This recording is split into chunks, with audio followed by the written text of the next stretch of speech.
Hello दोस्तों, नमस्कार।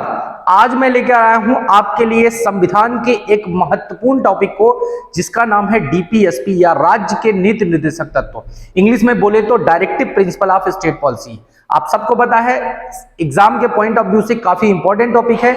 तो जानने के लिए बने रहिए वीडियो के अंत तक। आइए बात करते हैं किसकी, डीपीएसपी की। दोस्तों, डीपीएसपी की अगर बात की जाए तो यह संविधान के भाग 4 तथा अनुच्छेद 36 से 51 तक में वर्णित है। अनुच्छेद 36 से लेकर 51 तक इसका जिक्र मिलता है। तो एक एक डीपीएसपी को या एक एक अनुच्छेद को हम बड़े डिटेल में बहुत अच्छे से समझते हुए पढ़ेंगे। आइए बात करते हैं सबसे पहले अनुच्छेद 36 की। दोस्तों, अनुच्छेद 36 में राज्य की परिभाषा का जिक्र मिलता है। अनुच्छेद 36 में यह बताता है कि राज्य क्या होगा। ठीक है, अगर हम डीपीएसपी की सबसे पहले बात करें तो आखिर ये है क्या। दोस्तों, डीपीएसपी जो है वो राज्य को दिए गए निर्देश हैं।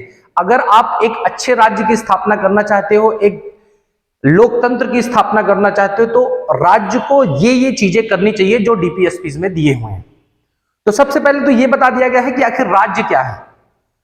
तो इसमें यह कहा गया है कि राज्य का वही अर्थ निकाला जाए जो संविधान के भाग 3 के अनुच्छेद 12 में दिया गया है, राज्य।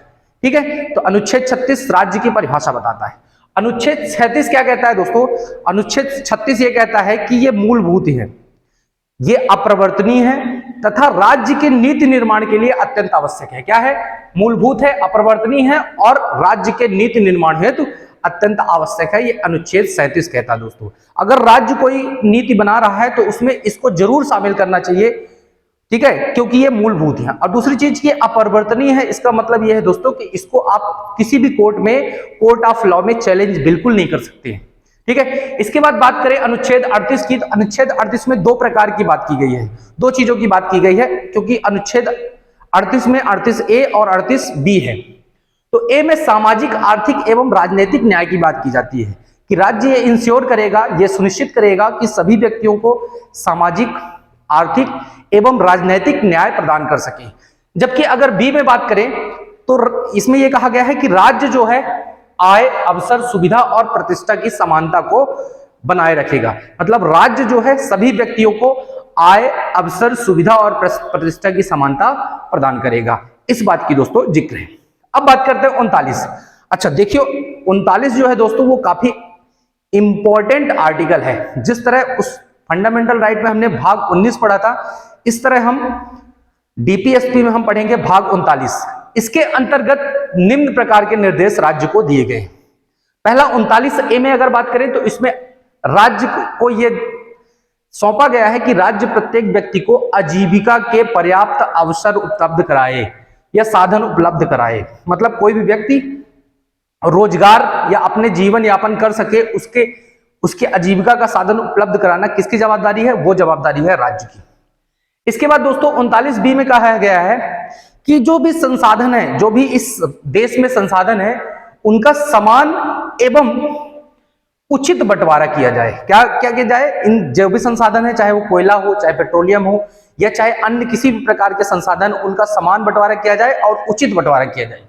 फिर उसके बाद तीसरा 39C कहा गया है कि धन और उत्पादन के जो कारक हैं, जो भी संपदा है, धन है और उत्पादन के कारक मतलब लैंड, लेबर, कैपिटल, एंटरप्रेन्योर, इन सब का केंद्रीकरण ना हो, मतलब विकेंद्रीकरण हो, सब में बटा होना चाहिए बराबर रूप से। यह राज्य को सुनिश्चित करना पड़ेगा, यह इसमें दिया गया है। इसके बाद अगर डी की बात करें तो इसमें यह कहा गया है कि सामान्य कार्य के लिए सामान्य वेतन दिया जाए। जैसे अगर एक स्त्री है, एक पुरुष है, दोनों समान कार्य कर रहे हैं, सेम कार्य कर रहे हैं, तो उनको अगर स्त्री को पुरुष को 300 रुपए दिया जाता है तो स्त्री को भी 300 रुपए दिया जाएगा। यह राज्य इंश्योर करेगा, यह डीपीएसपी में मेंशन है। फिर इसके बाद बात करते हैं दोस्तों 39E की। तो इसमें पुरुषों के, स्त्रियों के स्वास्थ्य एवं बालकों के सुकुमार आयु की रक्षा की बात की जा रही है कि राज्य ये इंश्योर करे कि स्त्री पुरुष के स्वास्थ्य की रक्षा हो पाए, ठीक है, तथा बालकों की सुकुमार आयु का दुरुपयोग ना हो। इस बात की गारंटी कौन ले? राज्य ले, या राज्य इन सबको सुनिश्चित करे। इसके बाद दोस्तों आर्टिकल 39F में कहा गया है कि बालकों के स्वस्थ विकास के अवसर प्रदान करना राज्य का दायित्व होगा। ठीक है, और एक और नया आर्टिकल जोड़ा गया संविधान संशोधन द्वारा, जिसको है 39A। संविधान संशोधन मैं कभी पढ़ाऊंगा अलग से, तो उसमें बता दूंगा आपको। ठीक है। इसमें यह कहा गया कि सबको समान न्याय मिले और निःशुल्क न्याय मिले, ठीक है, इसके लिए विधिक सहायता प्रदान की जाए। तो 39A में जोड़ा गया समान न्याय एवं निःशुल्क विधिक सहायता प्रदान करना राज्य का दायित्व होगा। यह बात रही किसकी दोस्तों, 39 की। अब अनुच्छेद 40 में अगर आए तो 40 में दोस्तों मेनली जो बात की गई है वो गांधीवादी विचारधारा की बात की गई है, गांधी जी के सपनों की बात की गई है। तो इसमें दिया गया है क्या, ग्राम पंचायतों की स्थापना या पंचायती राज की का गठन। तो अनुच्छेद 40 काफी इंपॉर्टेंट है और कई बार पूछा जाता है। तो अनुच्छेद 40 में क्या है, ग्राम पंचायतों का गठन। अब बात करते हैं किसकी, अनुच्छेद 41 की। तो अनुच्छेद 41 ये कहता है कि कुछ दशाओं जैसे बेगारी है, बेरोजगारी है, विकलांगता है या असमर्थता है, तो इस समय राज्य का दायित्व होगा कि शिक्षा इसके अलावा दोस्तों कार्य एवं लोक सहायता प्रदान करेगा। ठीक है। तो अनुच्छेद 41 में यह कहता है कि बेगारी, बीमारी, असमर्थता और विकलांगता में राज्य का दायित्व है कि लोगों को शिक्षा भी प्रदान करे, कार्य भी प्रदान करे और लोक सहायता भी प्रदान करे। ठीक है। इसीलिए दोस्तों राज्य ने कई स्कीम चलाई हो, जैसे बेगारी के लिए आप देखोगे मनरेगा स्कीम चलाई गई है, ठीक है, बेगारी को दूर करने के लिए। बीमारी के लिए बहुत सारी योजनाएं चलाई गई, जैसे आयुष्मान कार्ड वगैरह, आयुष्मान कार्ड और बहुत फ्री में हॉस्पिटल में इलाज होता है। विकलांगता के लिए विकलांगता पेंशन दिया गया जाता है, और असमर्थता के लिए मान लीजिए कोई विधवा है तो विधवा पेंशन, ठीक है, इत्यादि योजनाएं गवर्नमेंट चलाती है। इसी आर्टिकल को ध्यान में रखते हुए ये सारे कार्य किए जाते हैं। बात करें हम अनुच्छेद 42 की, तो अनुच्छेद 42 ये कहता है कार्य के लिए अनुकूल एवं मानवोचित, मानव के लिए जो उचित हो और अनुकूल हो ऐसी दशाओं को उपलब्ध कराना राज्य का दायित्व होगा। इसके अलावा स्त्रियों को प्रसूति सहायता भी प्रदान करना राज्य का दायित्व होगा। अच्छा, इसी चीज को लागू करते हुए राज्य ने 26 सप्ताह या 6 महीने की प्रसूति या मैटरनिटी लीव देता है, वो भी पेड, यानी कि सैलरी भी देता है और मैटरनिटी लीव भी देता है। ठीक है, ये अनुच्छेद 42 के तहत ही दोस्तों है। अब हम बात करें अनुच्छेद 43। अनुच्छेद 43 ये कहता है कृषि एवं औद्योगिक श्रमिकों को यथोचित पारिश्रमिकी, मतलब जो भी उनका बनता हो, अगर कोई श्रमिक है जो कृषि एवं औद्योगिक क्षेत्र में लगा हुआ है तो उसको यथोचित पारिश्रमिकी एवं सरकारी आधार पर कुटीर उद्योग की स्थापना कराने का दायित्व तो राज्य का है, राज्य ऐसा सुनिश्चित करे। समझ गए होंगे, इजी है।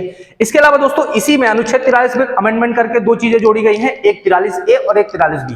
43A में यह कहा गया है कि उद्योग धंधों में, ठीक है, श्रमिकों का इन्वॉल्वमेंट होना चाहिए, मतलब उद्योग प्रबंधन में जो है कर्मचारियों का हिस्सेदारी सुनिश्चित करे राज्य, ये कहा गया है किसमें, अनुच्छेद 43A में। इसके बाद दोस्तों 43B में कहा गया है कि राज्य जो है सहकारी समितियों की स्थापना करे, ये बात की गई किसमें, 43B में। 44 में बात करें तो 44 में दोस्तों बहुत ज्यादा चर्चा में रहता हमेशा ही, इसमें बात की गई है यूनिफॉर्म सिविल कोड, यानी कि समान नागरिक संहिता। मतलब जो कोई भी व्यक्ति हो अगर भारत देश में रह रहा हो तो उसको एक ही प्रकार का कानून से डील किया जाए, अलग अलग कानून ना हो। जैसे आप देखते होंगे प्राय हिंदू मैरिज एक्ट, मुस्लिम मैरिज एक्ट, ठीक है, अलग अलग कानून होते हैं अलग अलग समुदाय के लोगों के लिए। तो इसमें यह कहा गया है कि, है ना, समान नागरिक संहिता राज्य जल्द से जल्द लागू करे। गोवा हमारे देश का एकमात्र ऐसा राज्य है जहां पे समान नागरिक संहिता लागू है दोस्तों, आपको ध्यान रखना। फिर उसके बाद अनुच्छेद 45 की बात करें अगर, तो अनुच्छेद 45 में 0 से 6 वर्ष तक के बच्चों की देखरेख एवं शिक्षा का प्रावधान दिया गया है। तो आप देखते हो कि जितने भी हमारे गांव में आंगनवाड़ी वगैरह होते हैं उसमें 0 से 6 वर्ष तक के जो बच्चे होते हैं उनके लिए विशेष आहार, विशेष देखरेख की व्यवस्था की जाती है, आशा वगैरह, वर्कर्स वगैरह अपॉइंट किए जाते हैं। ये इसी आर्टिकल को फॉलो करते हुए किया गया है। अनुच्छेद 46 की बात की जाए दोस्तों तो दुर्बल वर्गों जैसे SC ST की शिक्षा एवं अर्थ संबंधी समस्याओं को दूर करने की बात की गई है, और शोषण से सुरक्षा की बात की गई है कि शोषण से इनकी रक्षा हो जाए। अनुच्छेद 47 में दोस्तों ये कहा गया है राज्य को कि राज्य जो है लोगों का जीवन स्तर बढ़ाए, साथ में स्वास्थ्य सुधारे और नशीले पदार्थों पर प्रतिबंध लगाए। ठीक है, जो अल्कोहल में प्रतिबंध है वो इसी आर्टिकल के तहत बहुत सारे राज्य जैसे बिहार, गुजरात, इन जगह पे अल्कोहल में प्रतिबंध लगाया गया है, क्योंकि वहां की राज्य सरकार DPSP को फॉलो करते हुए अपने राज्य के लोगों के जीवन स्तर को बढ़ाना चाहती है, ठीक है, और उनके स्वास्थ्य में सुधारना चाहती है, इसलिए उसने नशीले पदार्थों का प्रतिबंध लगाया हुआ है। हालांकि ये एक अपरिवर्तनीय है, मतलब इसे लागू कराया नहीं जा सकता है। फिर उसके बाद अनुच्छेद 48 में बात करें दोस्तों, तो कृषि एवं पशुपालन की आधुनिक एवं वैज्ञानिक तरीकों को अपनाने की बात कही गई है कि कृषि एवं पशुपालन के आधुनिक एवं वैज्ञानिक तरीके अपनाए जाएं। साथ ही यह भी कहा गया राज्य के कि जो भी दुधारू पशु हैं जैसे गाय, भैंस, बकरी, ठीक है, और जो भी मालवाहक पशु हैं जैसे घोड़े, गधे, ठीक है, इन सब के संरक्षण किया जाए और संवर्धन भी किया जाए, मतलब इनको बचाया जाए तथा इनकी अच्छी अच्छी ब्रीड उत्पन्न की जाए ताकि फ्यूचर में हमें इनकी जरूरत अगर पड़े तो ये उपलब्ध रहे।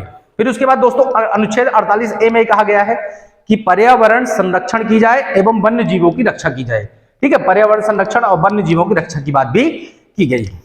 फिर उसके बाद अगर अनुच्छेद 49 में बात करें तो स्मारक, ऐतिहासिक और कलात्मक इमारतों की सुरक्षा एवं संरक्षण की बात की गई इसमें, कि जो भी स्मारक हैं, ऐतिहासिक और है ना कलात्मक इमारतों की सुरक्षा की जाए और संरक्षण की जाए।